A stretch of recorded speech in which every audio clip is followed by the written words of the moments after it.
Who is the biggest embarrassment to combat sports? Combat sports might seem like two guys simply hitting each other for fun, but it sure can turn deadly. Years ago, Billy Collins, one of the nation's upcoming boxing greats, with a 14-0 win record, was put against Puerto Rican boxer Luis Resto.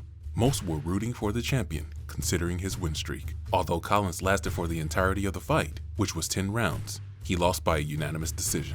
Collins' face was utterly disfigured, while that of Resto remained more or less the same, without much of a scratch. Collins' father, who was also his coach suspecting foul play, purposefully interacted with Resto after the fight. He noticed that Resto's gloves were rather hard and lacked interior padding. He held on to Resto's gloves, who was now trying to pull away. The authorities were alerted of the changes, and later launched an investigation and made these findings. Resto's coach had soaked his wraps in plaster of Paris, which hardens when dry, turning ordinary fists into steel-like pistons. Resto's coach had also removed a layer of padding from Resto's gloves. Both Resto and his coach were sentenced to more than 2 years in jail.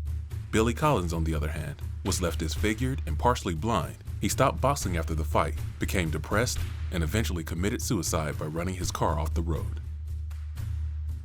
Years later, Luis Resto, seeking forgiveness, went to see the Collins widow. After the incident, he says that people ask him to let go of it, but he cannot, as it is always on his mind. Sometimes, one's biggest demons are in the mind, and in this case, they may be here to stay.